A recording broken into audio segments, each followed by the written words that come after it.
കട്ടപ്പന നഗരസഭയിൽ കൗൺസിൽ യോഗം നടന്നു. 2 അജണ്ടകൾ ചർച്ചയ്ക്കെടുത്ത യോഗത്തിൽ ഭരണ പ്രതിപക്ഷ അംഗങ്ങൾ എഞ്ചിനീയറിംഗ് വിഭാഗം ഉദ്യോഗസ്ഥർക്കെതിരെ വിമർശനം ഉന്നയിച്ചു. 2024-25 വാർഷിക പദ്ധതികളിൽ ടെൻഡർ അംഗീകാരം സംബന്ധിച്ചും എസ്റ്റിമേറ്റ് റിവിഷൻ ചെയ്യുന്നത് സംബന്ധിച്ചും ചർച്ചകൾ ഉണ്ടായി. നഗരസഭയിലെ എഞ്ചിനീയറിംഗ് വിഭാഗം ഉദ്യോഗസ്ഥരുടെ കെടുകാര്യസ്ഥതയ്ക്കെതിരെ ഭരണപക്ഷത്തുള്ളവരും പ്രതിപക്ഷത്തുള്ളവരും ആക്ഷേപങ്ങളും പരാതികളും ഉന്നയിച്ചു.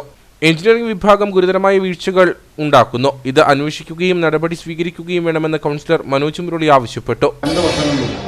കേരളത്തിലെ രണ്ടാമത്തെ മൂന്നാമത്തെ പദ്ധതി നിർമ്മാണത്തിൽ മൂന്നാമത്തെ സ്ഥാനത്ത് നിന്നുള്ളതാണ്. ഇപ്പോൾ ഈ 85 സ്ഥാനത്തേക്ക് പോയി. നമുക്ക് ഏമാരുണ്ട്, ഓവർസീർമാരുണ്ട്, ദിവസവേതനത്തിന് ആവശ്യം കൂടുതൽ സ്റ്റാഫുണ്ട്. ഇവരൊക്കെ എന്ത് പണിയാണ് ചെയ്യുന്നത്? 2-3 സ്റ്റാഫിനെ വെച്ച് എഞ്ചിനീയർ സെക്ഷനിൽ നന്നായി ജോലി ചെയ്തുകൊണ്ടിരുന്ന മുനിസിപ്പാലിറ്റിയാണ്. ഇത്തരത്തിലുള്ള വീഴ്ച വരുന്നത് ആരുടെ ഉത്തരവാദിത്വം? അതിനെക്കുറിച്ച് അന്വേഷണം വേണ്ടേ?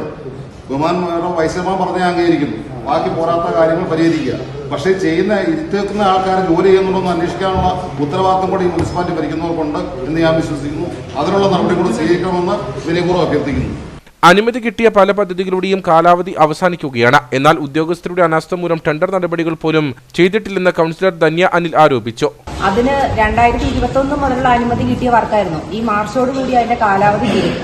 ഞാൻ പലതവണ ഈ സെക്ഷനിൽ ചെന്നിട്ട് മണ്ണ് പരിശോധനയ്ക്ക് കൊടുക്കാൻ പറഞ്ഞിട്ടുള്ളതാണ്. അത് ഇതുവരെയും ടെൻഡർ ഇട്ടിട്ടില്ല. ഈ മാർച്ചിൽ അതിന്റെ ഫണ്ടിൽ കാലാവധി തീരുക. അപ്പൊ അതിനു മുൻപ് നമുക്ക് ആ വർക്ക് ചെയ്യാൻ പറ്റുമോ? 42 കോടിയിലധികം രൂപ ചിലവഴിക്കാതെ എഞ്ചിനീയറിംഗ് വിഭാഗത്തിൽ കെട്ടിക്കിടക്കുകയാണ്. ഇത് നഷ്ടമാകുന്ന സ്ഥിതിയാണ് ഉണ്ടാകുന്നത്. ആകെ 7% 3 കോടി രൂപ മാത്രമാണ് ചിലവഴിക്കാൻ സാധിച്ചിരിക്കുന്നതെന്ന് കൗൺസിലർ പ്രശാന്ത് രാജു പറഞ്ഞു. ആ കണക്ക് പ്രകാരമുള്ള പൈസ ചെലവഴിക്കാതെ എഞ്ചിനീയറിംഗ് ഡിപ്പാർട്ട്മെന്റ് കിടക്കുക. ഇവിടെ ഇരിക്കുന്ന ഏതെങ്കിലും കൗൺസിലർമാർ അറിയുന്നുണ്ടോ? 3 കോടി രൂപ മാത്രമേ ചെലവാക്കിയിട്ടുള്ളൂ. എഞ്ചിനീയറിംഗ് ഡിപ്പാർട്ട്മെന്റ് ആകപ്പാടെ ചെലവഴിച്ചേക്കുന്ന 7.1% മാത്രമാണ്. ഇത്രയും പൈസ ഈ നാട്ടിലെ ആളുകളുടെ വികസനത്തിന് വേണ്ടി ചെലവഴിക്കേണ്ടതാണ്. അതിന് വ്യക്തമായ മറുപടി പറയണം.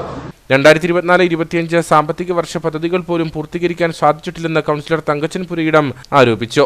ഈ ഭരണസമിതി തീരുന്നതിന് മുമ്പേ തീർക്കണമെന്നും പറഞ്ഞുകൊണ്ടാണ് നമ്മളിപ്പോൾ വളരെ ധൃതി പിടിച്ച് ഓരോ കാര്യങ്ങൾ ചെയ്യുന്നത്. എന്നാൽ 24-25 വർഷത്തെ പോലും പൂർത്തിയാകാതെ ഇപ്പൊ എന്റെ ടെൻഡർ വരാത്തതുണ്ട്.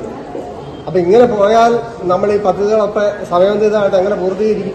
ഭരണകക്ഷി അംഗങ്ങളും പ്രതിപക്ഷ അംഗങ്ങളും ഗുരുതരമായ ആരോപണങ്ങളാണ് എഞ്ചിനീയറിംഗ് വിഭാഗത്തിന് നേരെ ഉന്നയിച്ചത്.